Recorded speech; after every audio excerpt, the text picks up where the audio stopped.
Hola, mi nombre es María Ordóñez y el día de hoy les hablaré sobre las obligaciones. En primer lugar, se tiene el interrogante de cuál es la clasificación general de las obligaciones. Las obligaciones pueden clasificarse según la atención al vínculo, la atención al objeto y la atención al sujeto. En primer lugar, se tienen las obligaciones atendiendo al vínculo. Estas se clasifican en obligaciones civiles, obligaciones honorarias, de derecho estricto, de buena fe y obligaciones naturales. Respecto a las obligaciones de acuerdo a la atención al objeto, podemos distinguir la obligación de dar, la obligación de hacer, la obligación divisible, la indivisible, la obligación alternativa y las obligaciones facultativas. Por último, en este tema, en cuanto a las obligaciones según la atención al sujeto, que se clasifican básicamente en obligaciones de sujeto único y obligaciones de sujeto múltiple. Asimismo, es importante mencionar las obligaciones condicionales y las obligaciones a término.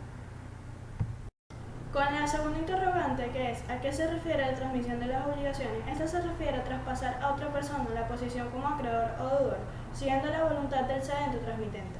Esto por un hecho propio al que la legislación le atribuye esa capacidad de sustitución, destacando que las obligaciones se pueden transmitir por actos realizados entre ellos, mediante contratos, acuerdos o legislaciones, o por actos de muerte como los legados o herencias.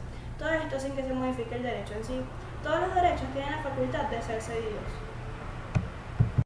En cuanto a la transmisión de las obligaciones entre vivos, esta se da en todos aquellos casos en que una persona adquiere un bien o un derecho de otra. Esto mediante un acto jurídico válido, ya sea una donación, una venta o una cesión.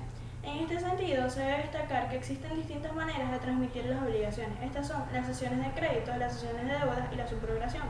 En todos los casos antes mencionados se produce un cambio en la naturaleza, así como en el vínculo jurídico existente entre las partes.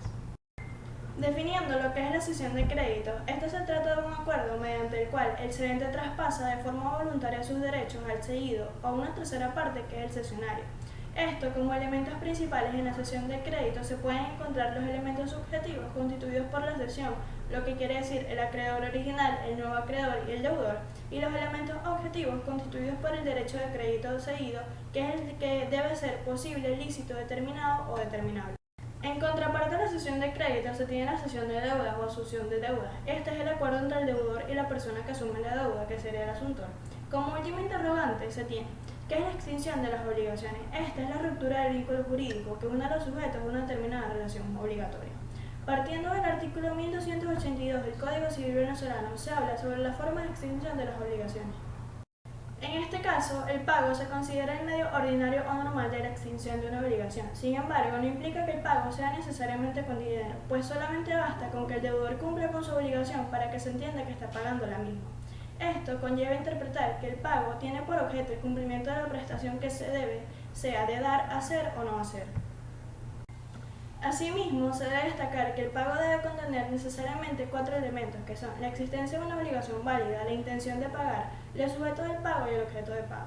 En cuanto a los sujetos presentes en el pago, se encuentran dos principales: el solvens, que es la persona que efectúa el pago, es básicamente el deudor, y el accipiens, que es la persona que recibe el pago, básicamente es el acreedor. Por otra parte, se tienen los elementos accidentales del pago, que son los gastos del pago, el lugar y el tiempo del mismo. Como otro medio de extinción de la obligación se tiene la novación. Se entiende como novación aquella que indica la sustitución, modificación o extinción de una obligación concedida con anterioridad. Básicamente es un modo voluntario de la extinción de las obligaciones, mediante el cual una obligación se ve extinguida suplantándose por una nueva. Dentro de las clases de novación se encuentra la novación objetiva, que se da cuando el deudor contrae con su acreedor una nueva obligación en sustitución de la anterior, la cual queda extinguida, es decir, cambia el objeto, y la novación subjetiva, que existe cuando la novación se produce por cambio de los sujetos de la relación, ya sea el deudor o el acreedor. Por otra parte, se tiene la delegación, que es el acto en virtud del cual una persona denominada delegante encarga a otra denominada delegada la realización de un acto que ejecuta en su propio nombre y en beneficio de una tercera persona denominada delegatario. Todo lo referente a la delegación se encuentra en los artículos 1317, 1318, 1323 y 1325 del Código Civil venezolano.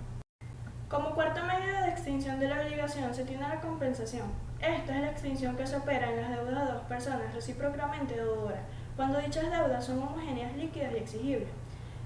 Por otra parte, en cuanto al acto por el cual el acreedor renuncia gratuitamente al derecho de crédito que tiene contra el deudor, se denomina remisión de las deudas. Este se indica en el artículo 1326 del Código Civil venezolano.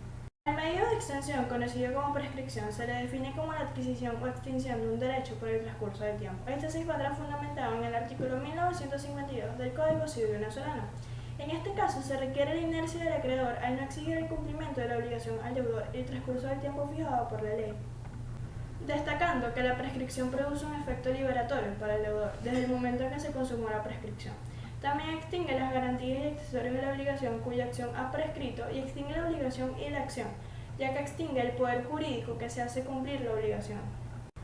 Como último medio de extinción de la obligación se encuentra la confusión. Esto ocurre cuando en una misma persona se reúnen las cualidades de acreedor y deudor.